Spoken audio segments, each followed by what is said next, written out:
Déstresse, Loïs, ça va bien se passer. C'est qu'un podcast. Bonjour à tous.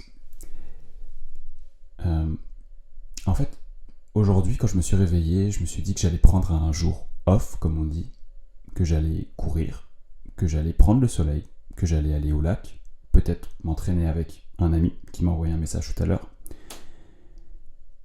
Et je me suis dit, non Loïs, être heureux tout seul, ça suffit pas. Aujourd'hui, tu as la possibilité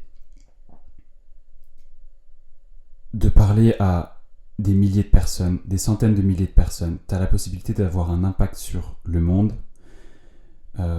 comme jamais tu n'aurais pu avoir cette possibilité. Et je me suis dit, je l'ai senti que aujourd'hui j'allais lancer mon podcast. Donc, tout simplement, aujourd'hui, je lance un podcast en toute simplicité. De quoi je vais parler dans ce podcast ? Déjà, je pense que ce sera important de bien me présenter et de présenter ce que vous pouvez attendre donc du podcast. Évidemment, mon premier podcast ne sera pas mon meilleur. C'est comme quand on va à la salle de sport ou au bar de traction ou je pense à Jim Rohn justement qui disait que, donc je vais la faire en anglais. The first time I had to speak in front of an audience, I stood up and my mind sat down. Donc la première fois que j'ai dû parler à une audience, devant une audience, je me suis levé et mon esprit s'est rassis. Et donc qu'est-ce qu'on peut attendre de ce podcast tous ensemble ? D'abord, de la sincérité. Parce que le podcast, c'est une relation. Et derrière toute relation, s'il n'y a pas de sincérité, on peut apporter tout ce qu'on veut d'autre, elle ne sert à rien cette relation. Elle est même négative. Donc, de la sincérité de ma part pour vous, et aussi, j'espère, en m'exposant au monde, aux centaines de milliers de personnes, comme je le disais, même s'il y aura 3 personnes qui vont écouter ce podcast pour la première fois, je veux dire sur le premier épisode, aussi de la sincérité de la part de l'audience envers moi. Je m'expose, je vais avoir des haters, tant mieux. On verra ma réaction. Bref, donc de la sincérité en premier. En deuxième, de la valeur pour vous, pour les personnes qui m'écoutent, ou qui me regardent aussi du coup, donc vu que je le fais aussi en vidéo. De la valeur parce que, certes, ce podcast, normalement vous ne le payez pas, sauf, à part le prix de votre peut-être abonnement à Spotify ou je ne sais quoi, mais globalement c'est plus ou moins gratuit. Par contre, rien n'est gratuit dans la vie en fait. C'est-à-dire qu'on réfléchit beaucoup avec l'argent aujourd'hui, combien ça coûte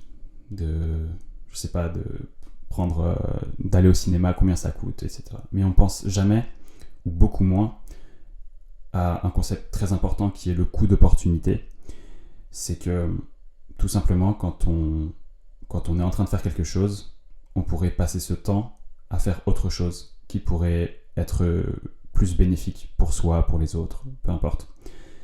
Le coût d'opportunité, c'est quelque chose qui aide beaucoup à prendre des décisions toutes simples, comme des décisions qui forgent ou qui dessinent un destin. Est-ce que tu es sur la bonne voie ? Et est-ce que tu pourrais pas être en train de faire quelque chose d'autre ?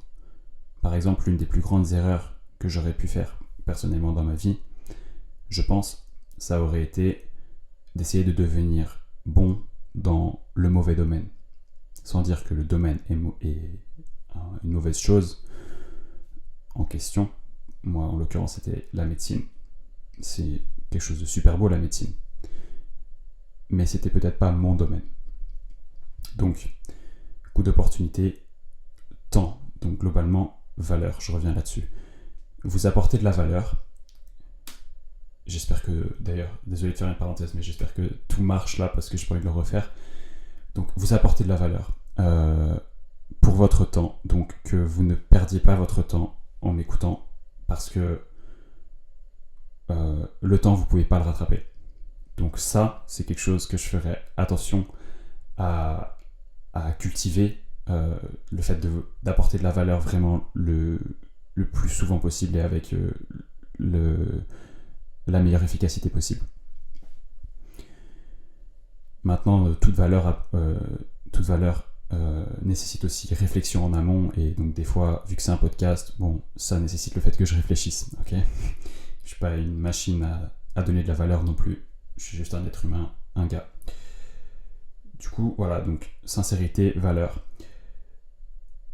pour votre argent, pour votre temps.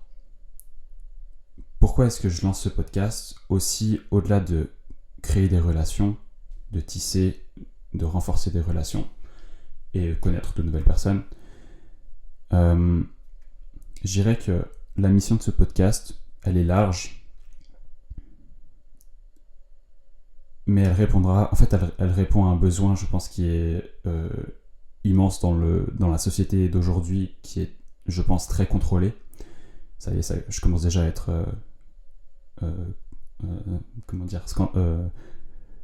l'homme controversé, mais bref, voilà, je suis pas complotiste, mais aujourd'hui, je pense qu'il y a beaucoup de monde, moi y compris avant, qui se sentent coincés dans la société moderne. Donc aujourd'hui, avec ce podcast, j'aimerais aider les gens qui se sentent coincés dans la société moderne à accomplir ce qu'ils pensent être impossible. Parce que putain, tout est possible. Encore plus aujourd'hui. Tout est possible. Il suffit d'une grosse, ou même pas, d'une simple décision. Ok, donc décision, puis une action. Action répétée. Ok, tu veux devenir super musclé ? C'est très simple. Il suffit de le décider très très fort. Et ensuite, de le penser régulièrement. Et d'agir en ce sens régulièrement. Avec même cette pensée pendant que tu fais l'action. Et tu le fais, et tu le refais, et tu le refais. Et rien n'est impossible. Donc je veux aider les gens à accomplir ce qu'ils pensent être impossible. Bon, c'est waouh, idéaliste le gars. Mais c'est ce que je veux faire avec ce podcast. Et il faut avoir des objectifs. Donc ça sert à quoi sinon de faire un podcast sans avoir cet objectif-là, si c'est juste pour vous dire oui, je vais vous parler de sommeil, je vais vous parler de bien manger. Non. Vous pouvez réaliser l'impossible, vous le savez, et le pire, je pense, c'est qu'on vous empêche de le penser et de le croire. C'est quand même dingue. C'est quand même fou. Donc, comment est-ce que je peux vous aider à accomplir l'impossible maintenant ? Pour répondre à des questions comme celle-ci, on est obligé de se servir de ce qu'on sait. Qu'est-ce qu'on sait ? Alors, le futur, on le sait pas. Personne le sait. Le présent, faut le saisir, faut en profiter, mais on sait pas exactement ce qui se passe dans le présent. Par contre, dans le passé, à condition qu'on n'oublie pas ce passé, or on l'a oublié, mais moi le premier, il y a plein de choses que je connais pas, je suis ignorant sur des centaines de milliards de choses, mais le passé, si on le veut vraiment, on peut en connaître une grosse partie. L'histoire, quoi. Donc, l'histoire, qu'est-ce qu'elle nous dit ? Qu'il y a des choses qui se répètent et que il y a 100 000 ans, il y a 200 000 ans ou il y a 200 ans, on a quelques réponses par rapport au fait que l'être humain, par rapport à la place de l'être humain dans la nature, par rapport à la société aussi. Comment est-ce qu'elle évoluait il y a 50 ans, comment est-ce qu'elle évoluait il y a 200 000 ans. Et donc, sans aller trop dans des choses métaphysiques, anthropologiques et tout, pour être très concret, et désolé du coup de cette vulgarisation, mais pour être très concret, pour moi, je pense qu'il y a 5 grands fondamentaux. Alors désolé, je ne me suis pas vraiment présenté, mais parce que ça, pour mon premier podcast, je veux vous dire de quoi on va parler, quoi. Et pour ma vraie présentation, pour le moment où je raconte mon histoire et tout, ça sera un podcast spécifique. Les 5 grands fondamentaux. À mon avis, ok, c'est en toute simplicité. Je dis pas ça, il n'y a pas la réponse universelle. Mais 5 grands fondamentaux de l'être humain pour qu'il puisse ensuite accomplir l'impossible. Pourquoi est-ce que je parle de fondamentaux en premier ? Parce que les premières choses qu'on apprend dans un sport, par exemple au tennis, c'est la position d'attente. Dans les sports de combat, c'est comment tu alignes ton corps par rapport à la terre. C'est des fondamentaux. Kobe Bryant, comment est-ce qu'il dit qu'il est devenu le meilleur, l'un des meilleurs, voire le meilleur, donc basketteur, simplement en optimisant les fondamentaux. Shooting, ses capacités athlétiques et tout. Il s'est focalisé uniquement sur les bases. Et c'est ce que je vois aussi, c'est un trait commun que je vois chez les personnes qui accomplissent l'impossible, ce qui paraît impossible aux yeux des autres, c'est qu'en fait, ils se concentrent sur les bases, tout simplement. À partir du moment où tu te concentres sur les bases, tu te démarques vraiment. Et quand tu te démarques, les résultats, ils viennent. Et ils viennent de façon spectaculaire, encore plus aujourd'hui, dans une société, là où la communication est exponentielle, les résultats d'une communication peuvent être exponentiels. Donc, optimiser les bases. Donc, les 5 grands fondamentaux. Oui, ok, je fais des parenthèses. Les 5 grands fondamentaux, en premier, à mon avis, c'est, je dirais, cycle naturel. Respecter ces cycles naturels. Homme, femme.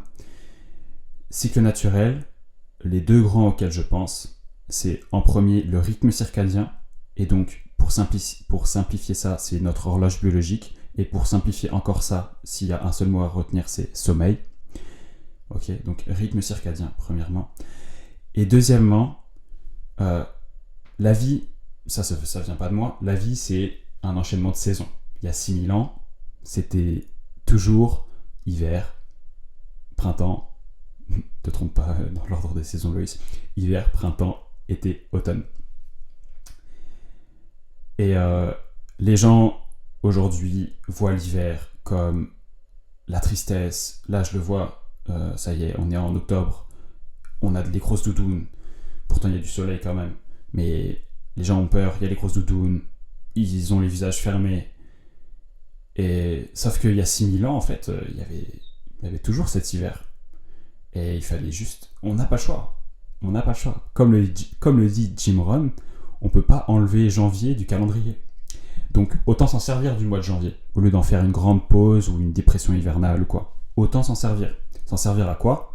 Comme le dit Jim Rohn encore. Et oui, je cite beaucoup des personnes, parce que pour moi, les citations, ça structure un esprit. Ça structure mon esprit déjà. Donc, ça permet de... Quand on sent que notre capacité mentale à réfléchir, notre capacité à réfléchir ou à s'inspirer ou quoi, elle diminue par exemple, des citations, c'est comme un filet, ça nous permet de se raccrocher à des choses qui sont plus ou moins prouvées ou des choses auxquelles on croit au moins. Donc j'en étais à Jim Rohn.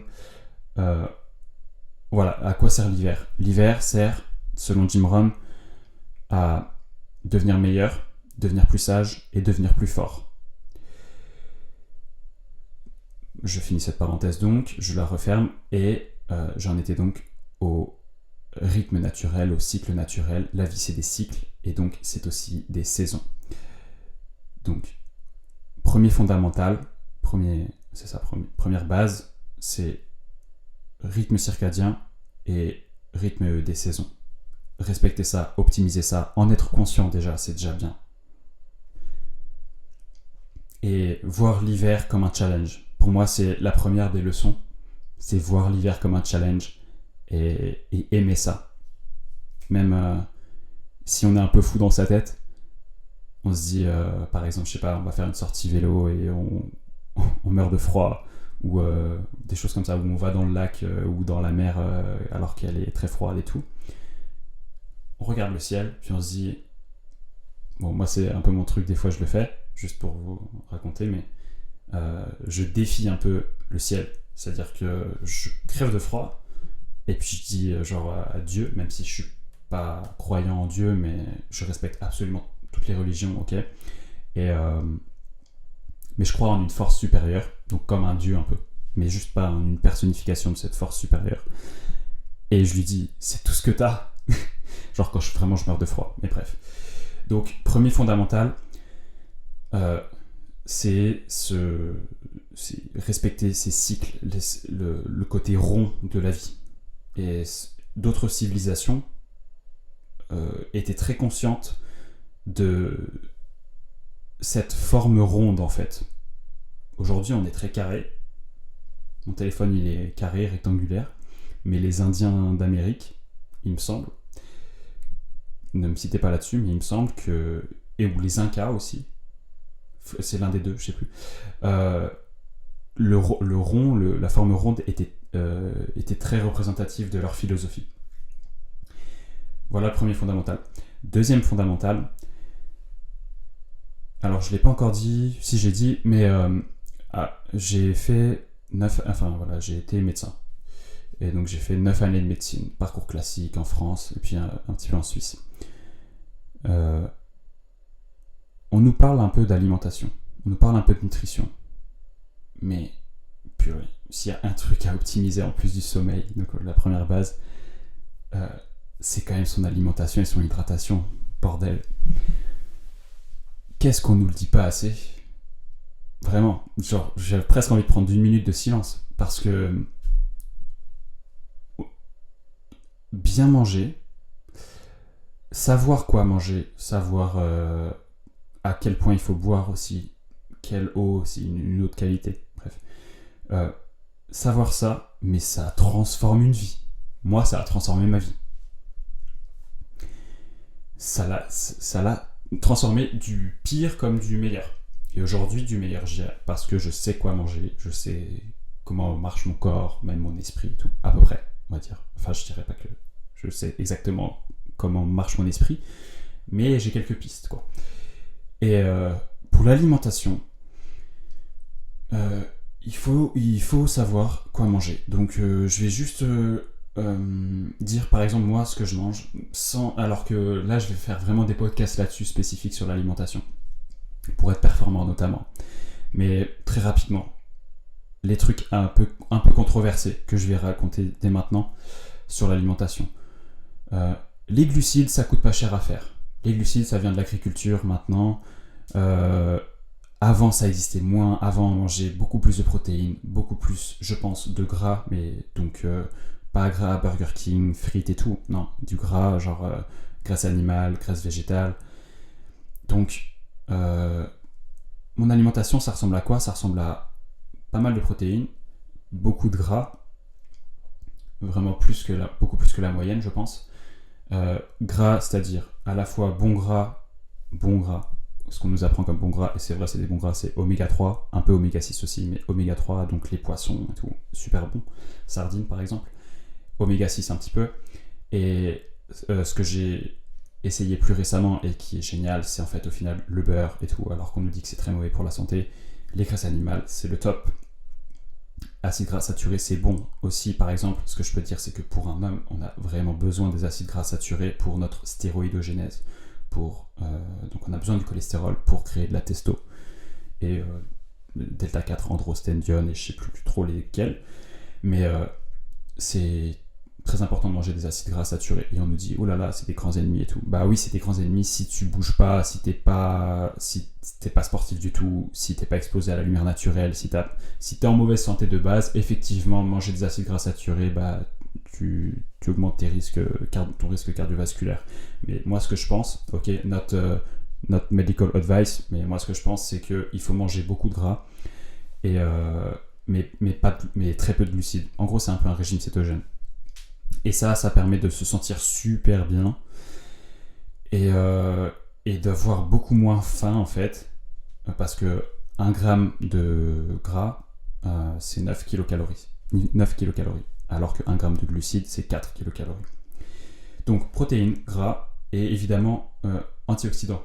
Donc quand je dis antioxydants, c'est légumes, aussi les fruits, c'est quand même vachement bon, moi j'en mange pas mal. Mais légumes, très très très très important, avec plein de couleurs différentes, pas qu'une salade toute verte donc toutes les couleurs, tout l'arc-en-ciel. Voilà, je referme la parenthèse sur alimentation, je referme le volet alimentation, hydratation également, j'en reparlerai parce que je ne veux pas non plus faire mon premier podcast sur alimentation et hydratation, mais il y a beaucoup à dire. Troisième fondamental, en fait je pense au quatrième, mais du coup laissez-moi juste réfléchir. Voilà, c'est bon, j'ai retrouvé le troisième fondamental, évidemment. Donc le troisième fondamental, c'est vous vous êtes déjà dit quand même qu'on n'est pas fait pour être passif, ok ? On n'est pas fait pour dormir, manger, rien faire et redormir, remanger, rien faire. C'est d'ailleurs très mauvais pour la santé. Donc troisième fondamental, activité. Activité physique, mais aussi activité mentale. Désolé, j'ai envie de rôter. Pardon. Donc activité physique, activité mentale. L'activité physique, c'est évidemment quelque chose qui va vous permettre d'être beaucoup plus performant. C'est quelque chose qui va vous permettre de vous sentir bien mieux. Activité mentale, c'est quelque chose qui va vous permettre d'entretenir le muscle qu'est le cerveau. C'est pas un vrai muscle, mais c'est quand même quelque chose à entretenir. Et si moi je le remarque sur moi, c'est dès que je l'entretiens pas, dès que je lis moins, dès que j'apprends moins de choses, dès que j'exerce moins ma mémoire, je suis toujours stupéfait à quel point ça peut vite décliner, en tout cas pour moi. Vraiment, c'est genre un exemple. Dans le sens inverse. Quand j'ai arrêté médecine, il y a eu 2 mois où j'ai fait des extras en tant que serveur dans un hôtel-restaurant. C'était génial. C'était une vraiment très bonne expérience. Je le faisais pas très souvent, en fait. Je le faisais 3 jours par semaine et puis pas du tout toute la journée. Mais du coup, quand t'es serveur, je sais pas si vous avez déjà remarqué, mais les serveurs, en général, ou les serveuses, ils ont une super mémoire.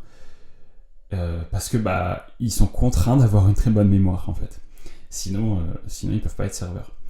Et j'ai remarqué que ma mémoire, quand j'étais serveur, mais elle était, je me sentais, je suis désolé de le dire comme ça, mais je me sentais indestructible niveau mémoire, je me sentais ultra performant. Tout simplement parce que je l'exerçais. Et après même, je jouais avec un peu, c'est-à-dire que déjà, je notais pas, je me faisais des challenges, quoi. Genre, il y avait une table de 6-7 personnes, et j'essayais de tout retenir, ou voilà, je me faisais des challenges. Bon, pas dès le premier jour, mais ouais. Voilà, ça se passait comme ça. Donc, exercer sa mémoire, exercer son activité mentale, parce que l'activité mentale, ça ne se résume pas à la mémoire, mais aujourd'hui, être intelligent, le système scolaire d'aujourd'hui nous fait croire que être intelligent, c'est juste retenir plein de choses. La mémoire est quand même une grosse partie. Donc, activité physique, activité mentale. Donc ça, c'est le 3e pilier.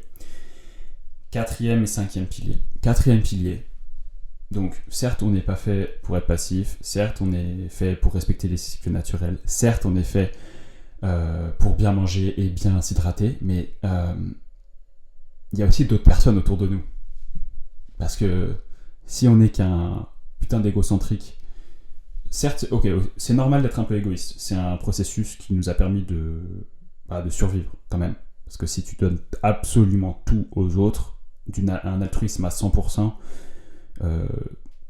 sur le plan de l'évolution, tu vas pas vraiment survivre. Donc il faut un juste milieu. Comme le dit Aristote, le juste milieu entre tout. Entre le courage, par exemple, le juste milieu entre le courage et la lâcheté ne se trouve pas à 50%. Dans un cas sur deux, être courageux et un cas sur deux, être lâche. Okay, un juste milieu, c'est un juste milieu qui peut être à 20%, à 80%, 80%. Donc, j'en étais au 4e. Il y a d'autres personnes autour de nous. Il y a des relations. Et donc, le 4e pilier, c'est l'amour.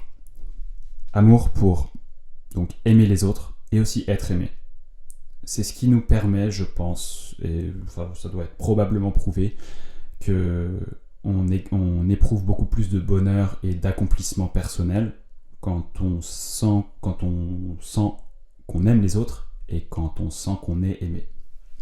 Donc, c'est un pilier important parce que si on optimise les 4 autres piliers et que on fait ça que pour soi et que on n'aime pas les autres ou que les autres ne nous aiment pas, je pense pas qu'on soit heureux.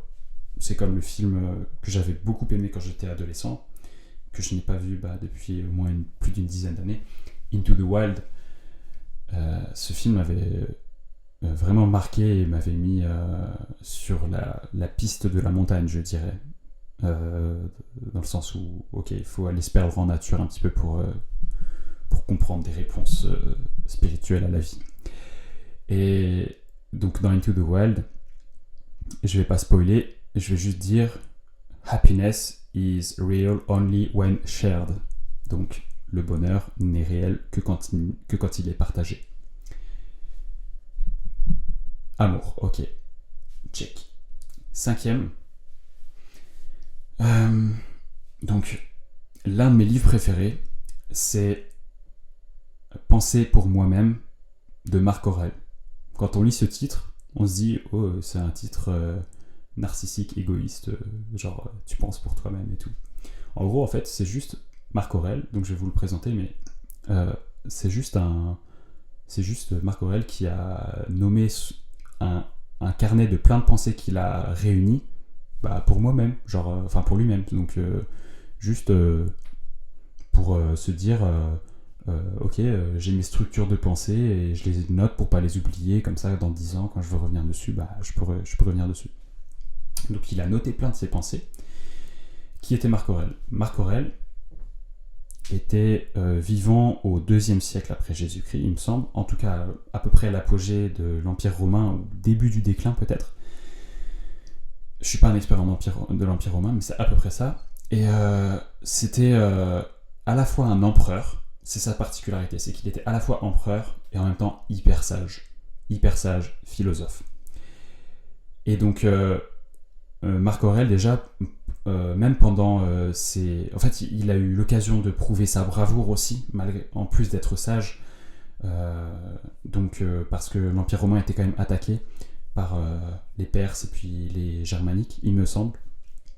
Et pendant même ces entre guillemets batailles, là où il allait loin de Rome et donc où il était entre guillemets sur le front, et même quand il faisait des immenses expéditions, il notait ses pensées. Et donc dans ce livre, Penser pour moi-même, qui est aussi extrêmement bien présenté par Mario Meunier, il parle de 2 choses qui me semblent capitales. C'est que on a tous, en tant qu'être humain, je sais pas si vous vous rendez compte qu'en fait il y a eu un spermatozoïde sur genre 300 millions qui a permis de vous créer. À quel point vous êtes unique, à quel point aussi je suis unique quoi. Et on a déjà gagné une sacrée bataille. Donc en fait, premier point de Marc Aurèle, on a un génie intérieur. On a tous un génie intérieur. Et je pense que la société moderne essaye de le rabaisser, ce génie intérieur, ou de nous faire croire qu'on l'a pas du tout. Et de nous transformer en animaux, désolé de ce mot péjoratif, mais ok, eat, sleep, train, repeat, quoi. Vous comprenez le truc, genre métro, boulot, dodo. Et donc ce génie intérieur, c'est incroyable et il faut juste le cultiver. C'est un devoir. Donc premier truc. Mais ça fait pas partie du 5e fondamental pour moi. Enfin, même si c'est très important. Mais le 5e fondamental, à mon avis, c'est la 2e chose que Marc Aurèle m'a apprise. C'est le principe directeur. Avoir un principe directeur. Et comme Arnold Schwarzenegger, c'est mon podcast, donc je peux parler un peu de Marc Aurèle jusqu'à Arnold Schwarzenegger. Sa première règle à Arnold Schwarzenegger, c'est quoi ? C'est have a vision. Là, tous les mecs sportifs qui regardent les vidéos d'Arnold, ils doivent rioler. Have a vision. And second rule, don't listen to the naysayers. Donc, n'écoute pas ceux qui te disent non. Donc, première règle, have a vision. Donc, aie une vision, aie une mission, aie un objectif. Un principe directeur, c'est, comme je disais dans une vidéo précédemment, ça permet, le fait d'avoir un objectif, d'avoir une mission sur Terre, d'avoir quelque chose qui t'anime, ça te permet de voir plus clair en fait. Ça te permet et je vais utiliser la même métaphore que j'avais utilisée dans la vidéo, ça te permet d'avoir, comme quand tu portes des lunettes, d'avoir un verre ultra propre, quand c'est le cas, tu vois le monde de façon plus claire et du coup, tu peux réfléchir et agir d'une bien meilleure manière, avec beaucoup plus de clarté, beaucoup plus d'efficacité. Et tu sais pourquoi tu fais les choses, et aussi donc tu es beaucoup plus motivé pour faire les choses. Donc un principe directeur, c'est quelque chose qui peut-être nous sépare un peu des animaux, même si eux aussi ont une direction, voilà, c'est probablement la survie de leur espèce et tout, puis nous aussi c'est un peu ça, mais un principe directeur plus à la fois personnel et aussi pour les autres, pour la société. Être utile à la communauté, ça il en parle beaucoup, Marc Aurèle aussi. Être utile à la communauté.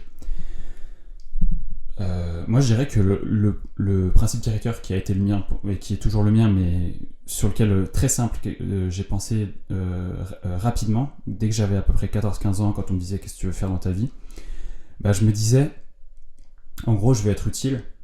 Il y avait 3 choses. Je vais être utile. Deuxième chose, je vais me sentir bon dans ce que je fais. Voilà, c'est... Waouh, quelle arrogance. Mais non, c'est vrai, je vais être bon. Et troisième chose, je vais être libre. Libre de penser. Libre de parler. Libre d'agir. Libre de mon destin. Et ça, c'est un principe directeur. Aujourd'hui, je dirais que mon principe directeur, donc là, je parle... Et c'est important d'avoir un principe directeur à la fois sur le plan personnel et puis aussi dans la chose que vous créez qui vous dépasse, je pense. Parce que moi, j'ai créé une chose qui me dépasse, c'est une marque. Donc, cette marque a un principe directeur, je ne vais pas en parler. Mon principe directeur personnel, et il est toujours un petit peu égoïste, c'est normal. Il y a 2 choses. La première chose, pour ma vie personnelle, donc mon principe perso, c'est de vivre abondamment. Je pense m'en ficher. Enfin voilà, je pense que ça m'intéresse pas forcément de vivre jusqu'à 150 ans, 100 ans, 80 ans, 70 ans, peu importe les années qui me restent, ça se trouve je meurs demain. Mais ce que j'aimerais, c'est, ce sur quoi je travaille, c'est de vivre abondamment. Bien sûr, les gens pensent directement monétairement, mais je vais aller plus loin, évidemment. Géographiquement, découvrir plein d'endroits. Comme je vous l'ai dit, j'adore la montagne, donc gravir des sommets sans mourir si possible. Voilà, découvrir plein d'endroits, voyager. Même si je suis pas un fan pour l'instant du voyage, mais je suis un fan de découverte. Donc découvrir des endroits sur Terre. Vivre abondamment aussi socialement, donc rencontrer des gens inspirants, être heureux avec voilà, le monde quoi. Vivre abondamment spirituellement, voilà, bref, vivre abondamment. Mais deuxième chose, la partie beaucoup moins égoïste et sur laquelle je travaille tout autant, c'est avoir un gigantesque impact positif sur l'humanité et sur la nature. Je pense que l'humain fait partie de la nature, mais on peut un peu le séparer quand même. Parce que si tu as un impact positif sur les humains, mais que à côté de ça, la nature, on la détruit, c'est un peu contre-productif. Et comme le dit un mentor de Tai Lopez, Nature laughs last. Donc la nature rigole en dernier. Donc voilà, ça veut dire ce que ça veut dire.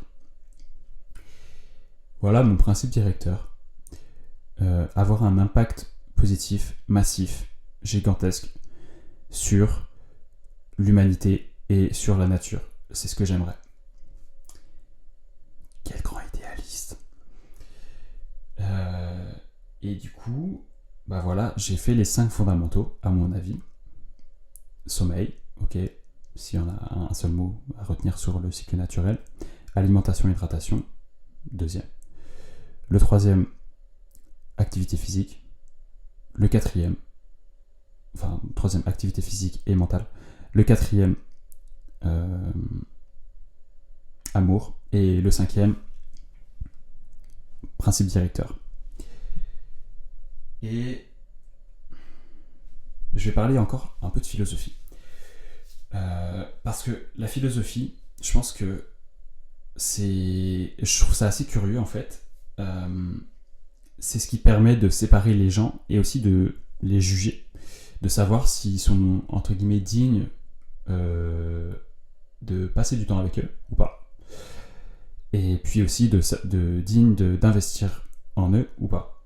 C'est quelque chose qui, en fonction du langage des gens, ça c'est quelque chose que vous pouvez utiliser, je pense, dès aujourd'hui.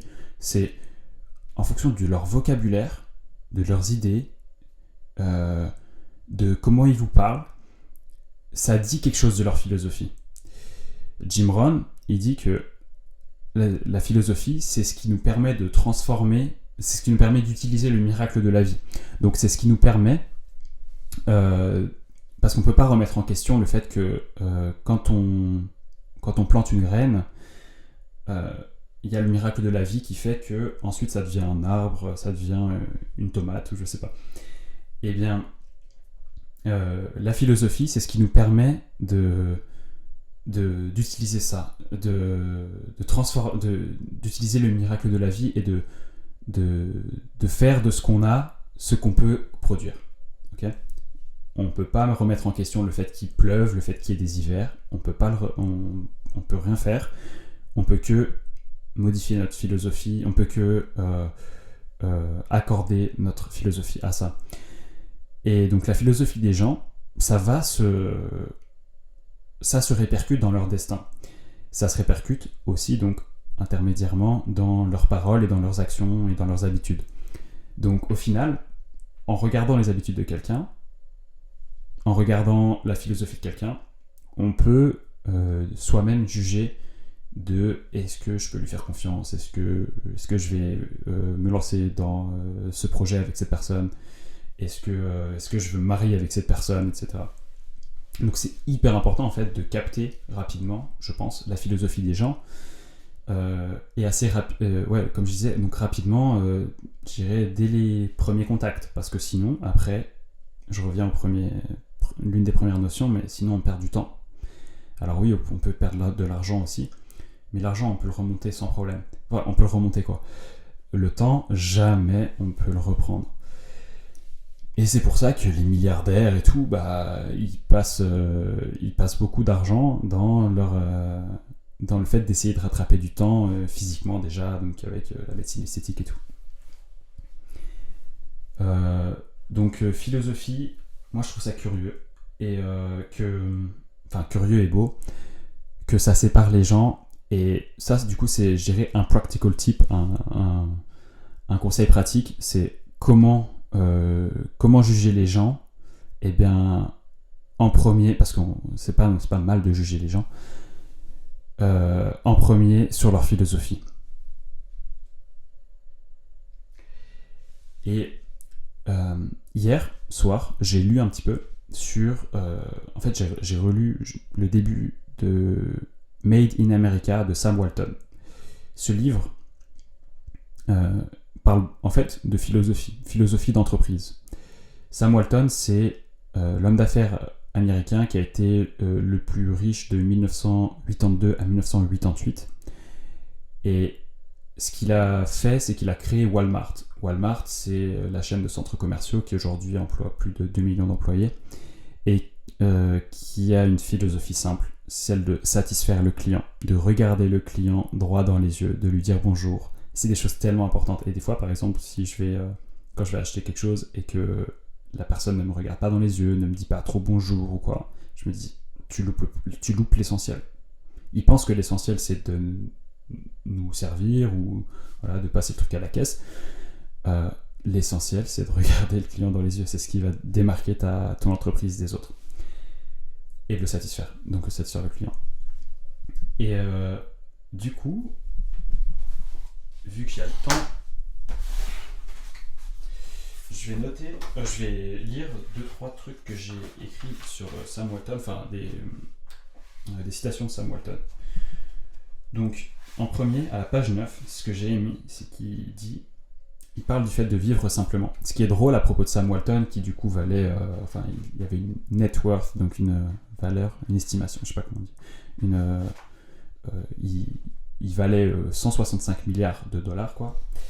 Et donc, il dit, malgré ça, les gens disaient, purée, mais on aurait dit qu'il était broke, on aurait quand même dit qu'il avait pas d'argent.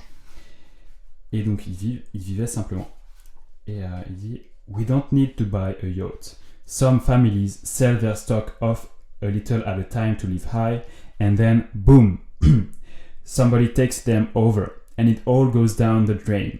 One of the real reasons I'm writing this book is so my grandchildren and great-grandchildren will read it years from now and know this. If you start any of that foolishness, I'll come back and haunt you. So don't even think about it.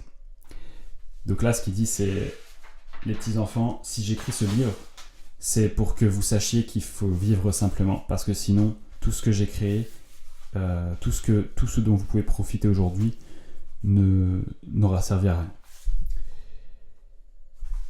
Et page 10, il dit « We all know that everyone puts on their trousers one leg at a time. » Donc, en fait, tout le monde, on a tendance à idéaliser certaines personnes, je sais pas, le manager de l'entreprise ou le président de la République, et pourtant, ils mettent tous leurs pantalons de la même façon.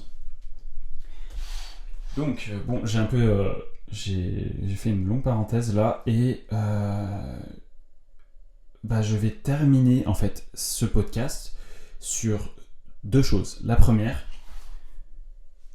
ok, on a parlé des 5 fondamentaux, de mes 5 fondamentaux à mon avis. Quel est ton principe directeur ? Quelle est ta mission sur Terre ? Quelle est la chose qui te permet de te réveiller le matin avec motivation ? Et si c'est le cas, pourquoi ? Alors, sans vouloir te blâmer, ok, pas de souci. C'est maintenant le moment d'y réfléchir, je pense. Et réfléchis et écris-le, ton principe directeur. Écris-moi, alors je sais pas sur quoi encore je vais poster ce podcast, je pense au moins sur YouTube déjà. Écris-moi en commentaire, juste en dessous, là où tu l'écoutes, là où tu le regardes, quel est ton principe directeur ? Quelle est ta mission sur Terre ? Qu'est-ce que tu veux faire ? Imagine demain tu meurs, qu'est-ce que tu seras déçu de ne pas avoir fait ? Ok ? Tu peux pas, c'est trop, si tu peux, mais c'est trop dommage de passer à travers tes journées, de passer à travers la vie avec les doigts croisés, genre j'espère que ça va bien se passer, et n'avoir pas fait quelque chose de positif. Donc ok, ton principe directeur peut être faire quelque chose de positif, mais ensuite quoi ? D'ailleurs, je vais préciser mon principe directeur par rapport à ça. C'est quoi un impact positif immense sur l'humanité ? Déjà, par exemple, moi je pense que ça serait aider les gens à s'éduquer, sans vouloir dire que je suis pas un gourou, ok, mais aider les gens à s'éduquer, parce que l'accès à l'éducation c'est tellement important. L'accès à la motivation c'est bien, mais il faut être, si on est juste motivé, on n'accomplit pas grand chose. Alors que si on est motivé et éduqué, là, le top. Donc aider les gens à s'éduquer et à s'inspirer en fait, il faut commencer avec l'humilité. Maintenant, aider les gens à être inspirés et éduqués, je pense que c'est une mission suffisante. Ce serait déjà pas mal. Je serais content. Et au-delà de ça, j'aimerais promouvoir la santé et être performant. Donc, le fait de respecter sa santé, comprendre que c'est notre plus grand capital, c'est la santé. Donc, promouvoir la santé de mes voisins et des personnes qui sont à 10 000 km de moi. Donc j'aimerais qu'on puisse dire en fait, ok, Loïs, il m'a aidé à me sentir beaucoup mieux dans mes journées, à être beaucoup plus performant, il m'a inspiré et il m'a aidé à créer cette chose. Voilà. Donc, quel est ton principe directeur? Quelle est ta mission sur Terre? Écris-le en dessous. Et dernière chose, ça m'aiderait énormément que tu m'écrives. Tu peux même me l'écrire par email si tu veux. Mon email, c'est lois.kedo@gmail.com. Ok, donc lois.k comme la lettre K, D comme la lettre delta, @gmail.com. Écris-moi ce que tu as pensé de ce podcast. Est-ce que, Loïs, t'as pas été assez souriant? Loïs, t'as été trop lent, t'as fait beaucoup trop de parenthèses. Voilà. Dis-moi les choses négatives que t'as pensé de ce podcast, très honnêtement. Mets aussi une note sur les plateformes sur lesquelles je vais le mettre. C'est la première fois que je dis ça de ma vie. Mets un pouce bleu si t'as aimé. Et voilà, critique-moi constructivement. Merci beaucoup pour ça. Et aussi, partage ce podcast. Franchement, si t'as aimé, n'hésite pas à partager. En fait, je vais juste simplement te demander ça. Partage-le à une seule personne avec qui tu sens que ça va résonner. Tu vois, il va se dire, waouh, ok, je vais suivre les autres podcasts de ce gars-là qui parle lentement, mais qui dit peut-être pas de la merde, je sais pas. Et donc ça, c'était la dernière chose, c'est un peu les choses si t'as aimé. Donc envoie un commentaire. Et aussi, tu peux aller sur loiskedoshim.com/tip parce que j'ai ce projet-là, au-delà du podcast, c'est de donner un conseil par jour par email aux personnes qui remplissent juste qui donnent leur adresse email. Donc je donne un conseil par jour pour optimiser les 5 fondamentaux dont je t'ai parlé. Et les premiers fondamentaux auxquels je m'intéresse beaucoup, et j'ai beaucoup travaillé le sujet en amont, d'accord, c'est ça. Vous allez surtout recevoir des choses au début, je pense, sur sommeil, donc comment mieux dormir, sur l'alimentation, sur l'hydratation. Et voilà, c'est déjà des gros morceaux. Ça va être déjà ça. Et en fait, sur comment être performant, du coup, ces choses-là, ça va vous permettre d'être performant et du coup d'accomplir, d'aligner les planètes pour aller vers votre principe directeur. Donc voilà, je vais pas commencer par la fin en vous disant voilà comment accomplir votre principe directeur. Pour accomplir votre principe directeur, il faut que vous vous sentiez bien, il faut que vous dormiez bien, tout ça. Donc on va commencer par les bases. Donc voilà, alors très important, ce conseil quotidien par email, donc je ne le donne pas en podcast, je le donne uniquement par email. Et surtout, il est très court, ok? Ça va pas être du spam. Alors certes, c'est un email par jour, mais c'est juste, des fois, ça sera juste une phrase, ok? Et c'est tout. Ça sera toujours très court, agréable à lire et positif.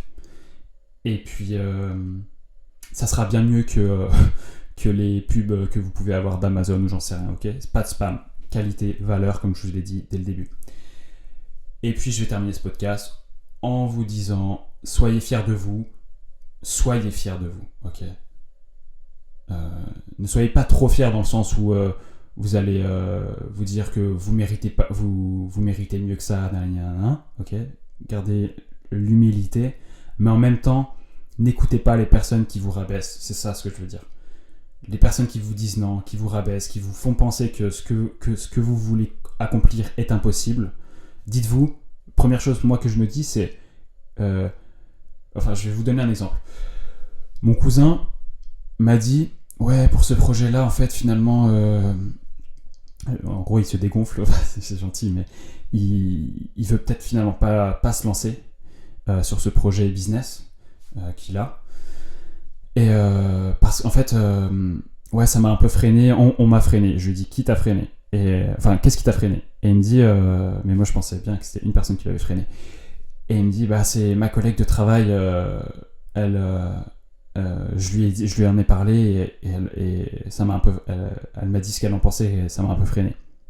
Je lui ai répondu, c'est justement pour ça que c'est ta collègue de travail. Donc en fait, lui son projet c'était de créer un business, ok. Du coup, qu'il n'aille pas demander des conseils à sa collègue de travail. Donc n'écoutez pas les personnes qui vous disent non. soyez fiers de vous, globalement. Et puis, je vous dis à bientôt. Et j'espère pour un meilleur podcast. Dans tous les cas, je pense que ce sera des meilleurs podcasts de plus en plus. Ok ? Et merci de m'avoir écouté. Au revoir.